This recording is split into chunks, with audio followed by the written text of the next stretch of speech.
దేశంలో డిజిటల్ వినియోగం వృద్ధి చెందిన వేళ సైబర్ మోసాలు అంతకంతకు పెరుగుతున్నాయి. ఈ ఏడాది దాదాపు 12 లక్షల సైబర్ నేరాల కేసులు నమోదు కాగా వాటిలో స్టాక్స్ ట్రేడింగ్లో జరిగిన మోసాలు తొలి స్థానంలో నిలిచాయి. మొత్తంగా డిజిటల్ మోసాల విలువ 11,333 కోట్లుగా ఉందని citizen financial cyber fraud reporting management system వెల్లడించింది. ఇది ఇండియా ఏఐ మిషన్ కోసం కేంద్రం బడ్జెట్లో కేటాయించిన మొత్తం కంటే ఎక్కువగా ఉండటం గమనార్హం. దేశంలో డిజిటల్ వినియోగం పెరుగుతున్న కొద్దీ సైబర్ మోసాలు కూడా అదే స్థాయిలో పెరుగుతుండటం ఆందోళన కలిగిస్తోంది. ఈ ఏడాది దేశంలో దాదాపు 12 లక్షల సైబర్ నేరాల కేసులు నమోదయ్యాయి. అందులో 45% కంబోడియా, లావోస్, మయన్మార్ నుంచి వస్తున్నాయి. 2024లో మొత్తంగా 11,333 కోట్ల విలువైన డిజిటల్ మోసాలు జరిగినట్టు citizen financial cyber fraud reporting management system CFCF-RMS వెల్లడించింది. అందులో ఈ ఏడాది స్టాక్స్లో జరిగిన మోసాలు టాప్లో నిలిచాయి. స్టాక్స్ ట్రేడింగ్కు సంబంధించి 2,28,094 ఫిర్యాదులు వచ్చాయి. దీని కింద 4,636 కోట్ల నష్టం వాటిల్లింది. పెట్టుబడులకు సంబంధించిన మోసాలు రెండో స్థానంలో నిలిచాయి. అందులో మొత్తంగా 1,360 కేసులు నమోదయ్యాయి. పెట్టుబడుల మోసాల కింద 3,216 కోట్లను బాధితులు నష్టపోయారు. 2024-25 ఆర్థిక సంవత్సరంలో కేంద్ర ప్రభుత్వం ఇండియా ఏఐ మిషన్ కోసం బడ్జెట్లో కేటాయించిన 10,300 కోట్లను ఈ డిజిటల్ మోసాల వల్ల జరిగిన నష్టం అధిగమించడం గమనార్హం.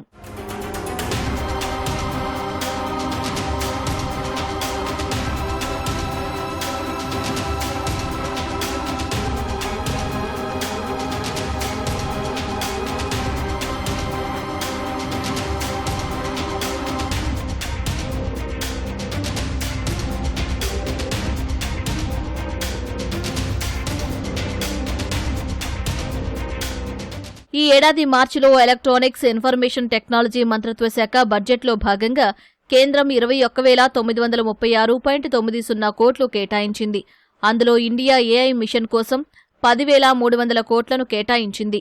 దేశంలో డిజిటల్ పరివర్తనను వేగవంతం చేయడం, సాంకేతిక మౌలిక సదుపాయాలను మెరుగుపరచడం ఈ కేటాయింపుల ఉద్దేశం.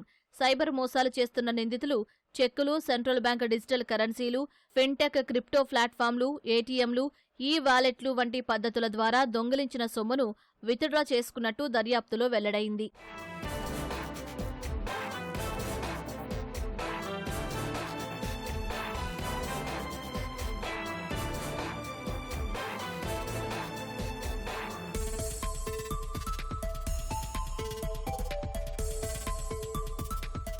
ఆర్థిక మోసాలను ఎదుర్కోవడానికి 2021లో కేంద్రం CFCF-MS ఏర్పాటు చేసింది. ఇది లా ఎన్ఫోర్స్మెంట్ ఏజెన్సీలు, బ్యాంకులు, ఆర్బీఐ, ఆర్థిక మధ్యవర్తులు, చెల్లింపు వాలెట్లు, NPCI మొదలైన వాటితో సహా సంబంధిత వాటాదారులందరూ కలిసి పనిచేసే ఉమ్మడి ఇంటిగ్రేటెడ్ ప్లాట్ఫామ్.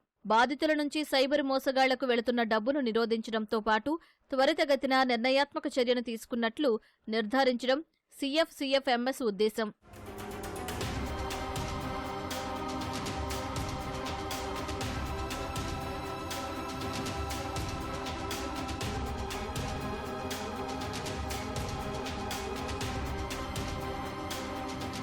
కేంద్ర ప్రభుత్వ గణాంకాల ప్రకారం దేశంలో ఈ ఏడాది 14,41,717కు పైగా సైబర్ నేరాల కేసులు నమోదయ్యాయి. వాటిలో పెట్టుబడులు, part time job scam, instant loan, digital arrest, dating scam, refund scam, fake gaming యాప్లు, సైబర్ స్లేవరీ, సెక్స్టార్షన్, ఇతరత్రా పొరపాటున బదిలీ అయిన డబ్బు వంటి కేసులు ఉన్నాయి. వీటిలో 9.94 లక్షల ఫిర్యాదులకు సంబంధించి CFCF-RMS 3,431 కోట్ల రూపాయలను సైబర్ నేరగాళ్లకు వెళ్లకుండా కాపాడింది.